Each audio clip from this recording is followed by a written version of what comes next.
O movimento pentecostal aflorou com intensidade em Los Angeles no ano de 1906 e espalhou-se para diversos locais, entre eles Chicago, onde o pastor da Igreja Batista Gunnar Wingren recebeu o batismo no Espírito Santo.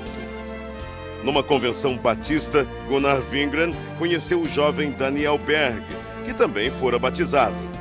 Ambos eram suecos e se tornaram grandes amigos.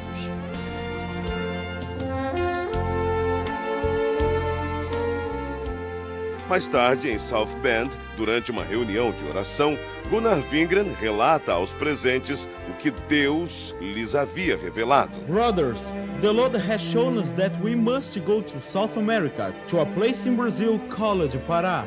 Neste porto, em 19 de novembro de 1910, o pastor Gunnar Wingren e o irmão Daniel Berg desembarcaram em terras brasileiras, como nos conta o presbítero Pedro Silva. Conforme a história dos antepassados, porque eu não assisti, que ainda não era nascido nesta época. Mas meus pais foram os primeiros crentes da Assembleia de Deus no Brasil. E eles conversavam em casa, contavam tudo direitinho. O navio atracou na escadinha no cais do porto. E eles saíram do navio com suas maletas na mão. E sem destino, porque não conhecia nada e tampouco não conhecia a língua. Saíram em direção da Avenida Presidente Vargas. Ao chegar na Praça da República, sentaram em uns bancos de mármore que tinha lá naquela época, e ali ficaram pensando e orando em espírito para Deus enviá-lo o que eles poderiam fazer. Sem rumo, sem economias, numa terra de um povo completamente desconhecido. Esta era a situação de nossos missionários.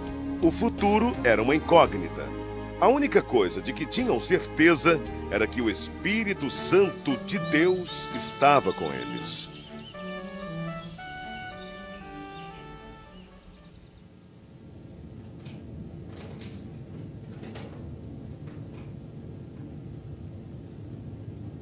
Daniel!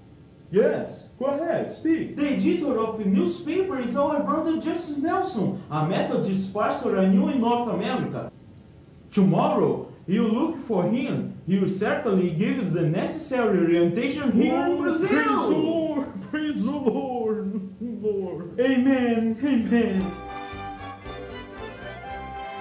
O pastor metodista Justus Nelson os recebeu muito bem. Disse-lhes a respeito da Igreja Batista de Belém e prometeu levá-los até lá.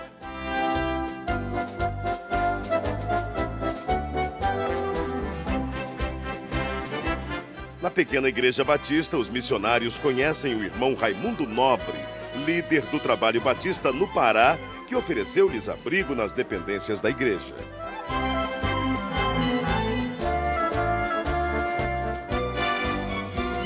Mais tarde, os missionários foram apresentados ao irmão Adriano Nobre, membro da Igreja Metodista e primo de Raimundo Nobre.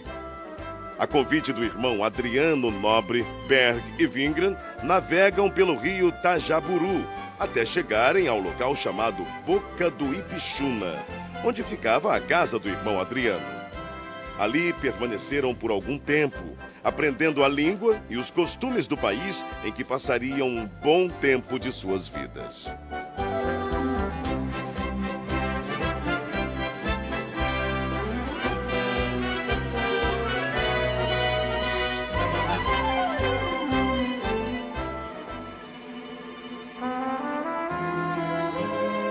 De volta à Igreja Batista, não cessavam de orar dia e noite, avivados pelo Espírito Santo.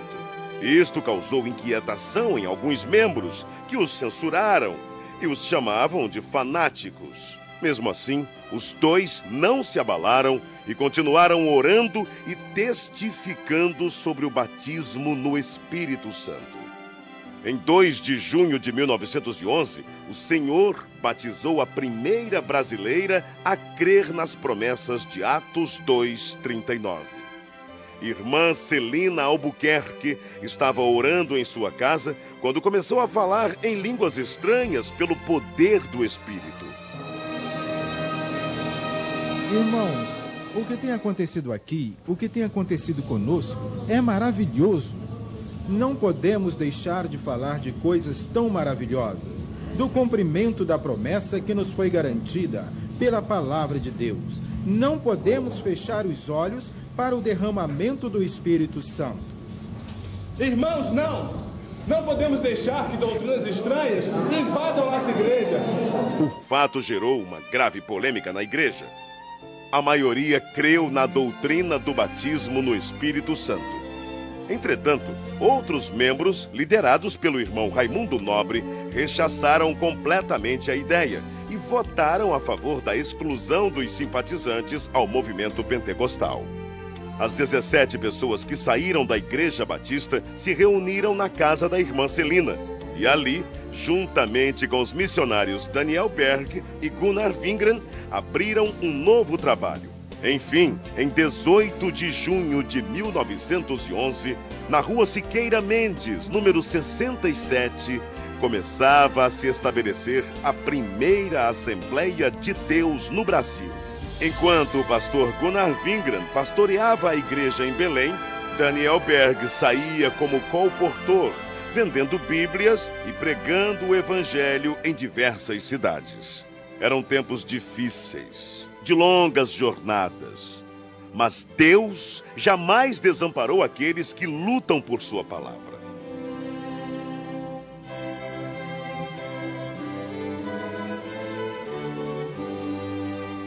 O desafio era muito grande, mas a obra de Deus crescia cada vez mais.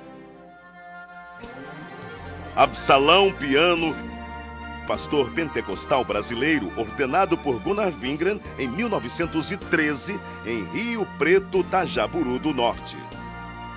Depois dele vieram Crispiano de Melo e Adriano Nobre. Neste mesmo ano, o pastor Gunnar Wingren deu início ao trabalho missionário brasileiro, enviando para Portugal o irmão José Plácido da Costa e família. Em maio de 1913, o trabalho foi estabelecido e os portugueses passaram a conhecer a mensagem pentecostal. Mais tarde, o irmão José Matos se juntou ao trabalho. 1914. Estoura a Primeira Guerra Mundial. Em 25 de outubro deste mesmo ano, chega ao Brasil mais um missionário sueco, Otto Nelson e sua esposa Adina Nelson. No ano seguinte, foi a vez do missionário Samuel Nestran e sua esposa Lena Nestran. Alguns anos mais tarde, em 1917, foi fundado o primeiro jornal pentecostal, A Voz da Verdade. Esse jornal circulou por apenas 3 meses, mas os irmãos da Assembleia de Deus em Belém reconheceram que era necessário divulgar as bênçãos de Deus para todo o povo e, para isso, lançaram mão de um novo jornal, A Boa Semente, cujo primeiro número circulou em janeiro de 1919. Estava lançada A Boa Semente da Literatura. Em 1921, chega ao Brasil Niels Nelson, um jovem de apenas 26 anos. Impulsionado por Deus, veio somar esforços à evangelização. Nessa época surge o primeiro inário da Assembleia de Deus, o Cantor Pentecostal, com 44 hinos e 10 corinhos. No ano seguinte, foi criada em Recife a Harpa Cristã. A igreja crescia e já se espalhava por vários pontos do país com o apoio de homens de Deus como Eurico Bergsten, Bruno Skolimowski, Gustavo Nordlund, Joel Carlson, José Menezes, Niels Karstberg, Cícero Canuto de Lima, Paulo Leivas Macalão e Francisco Gonzaga, que, inspirados pelo Espírito Santo, dedicaram suas vidas desbravando os caminhos da fé, abrindo pontos de pregações em diversas regiões do país e contribuindo para que a Igreja de Deus crescesse cada vez mais. Para recordação e agradecimento a Deus pelo que Deus tem feito através de homens que em si nada eram, mas que eram cheios do fogo do Espírito Santo e que trouxeram uma mensagem poderosa. E as portas do inferno não têm podido prevalecer até o dia de hoje. Mas, graças a Deus, esta obra permanecerá maravilhosamente até o dia da vinda do Senhor. Era preciso ampliar o trabalho de evangelização por meio da palavra impressa. Para isso, em 1923, o irmão Samuel Nistran se empenhou em adquirir máquinas para a impressão do jornal Boa Semente, folhetos e livros.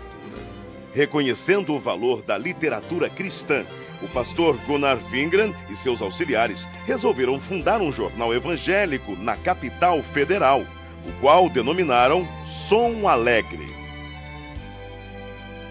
Em 1930 foi realizado em Natal, Rio Grande do Norte, a primeira convenção geral das Assembleias de Deus. Com pesar, a igreja se despediu do pastor José Felinto, recolhido à glória durante a convenção.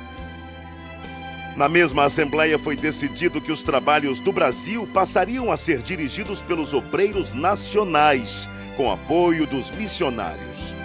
Também foi decidido que os jornais Boa Semente e o Som Alegre se uniriam num só, formando um novo jornal que se tornou um órgão oficial das Assembleias de Deus do Brasil, o nosso Mensageiro da Paz. Durante a ditadura de Getúlio Vargas, foi criado um órgão controlador da imprensa, o Departamento Imprensa Propaganda. E todos os jornais deveriam ser registrados. O governo exigia que somente entidades jurídicas ou pessoas físicas, com os devidos títulos de propriedade, poderiam publicar jornais. Foi então que, para atender à imposição do governo, foi criada em março de 1940 a Casa Publicadora das Assembleias de Deus. Na verdade, a CPAD era formada pela redação do Mensageiro da Paz e teve vários endereços. Iniciou na rua Figueira de Melo, número 232, ao lado da igreja. Depois passou para a Praça Marechal Deodoro, número 338, atual Campo de São Cristóvão. Em 1946, a CPAD passou a ser propriedade da Convenção Geral. Nessa época, deu-se início a uma campanha para a aquisição de uma propriedade onde funcionaria a gráfica do Mensageiro da Paz, que até então era editada em gráfica particular. Após vários meses, finalmente era lançada a pedra fundamental, a rua Olindo de Melo, número 581, atual São Luís Gonzaga, 1951.